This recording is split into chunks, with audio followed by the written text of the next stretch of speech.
రవితేజ నటించిన super hit చిత్రం వెంకీ మరోసారి ప్రేక్షకుల ముందుకు రాబోతోంది. శ్రీమాత క్రియేషన్స్ ఈ సినిమాను రిలీజ్ చేయడానికి సన్నద్ధమవుతోంది. ఈ సినిమా ఈ నెల 14వ తేదీన విడుదల కానుంది. మాస్ మహారాజా రవితేజ సినీ కెరీర్లో బ్లాక్బస్టర్ హిట్ అందుకున్న చిత్రాల్లో వెంకీ ఒకటి.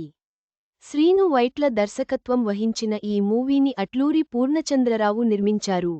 ఇందులో స్నేహ హీరోయిన్గా నటించగా, అసుతోష్ రాణా ప్రధాన పాత్రలో నటించాడు. 2004లో వచ్చిన ఈ మూవీ ప్రేక్షకులను నవ్వులతో ముంచెత్తింది. ఇప్పుడు ఈ మూవీ మరోసారి బిగ్ స్క్రీన్పై ఆడియన్స్ను సంతోషపరిచేందుకు వచ్చేస్తుంది. ఈ మేరకు శ్రీమాత క్రియేషన్స్ వెంకీ మనలో ఒకడు సినిమా ఈ మంత్ 14న రిలీజ్ కాబోతున్నట్లు పోస్టర్ రిలీజ్ చేశారు. ప్రస్తుతం ఈ పోస్టర్ వైరల్ అవుతుండగా, మాస్ మహారాజా ఫ్యాన్స్ ఫుల్ ఖుష్ అవుతున్నారు.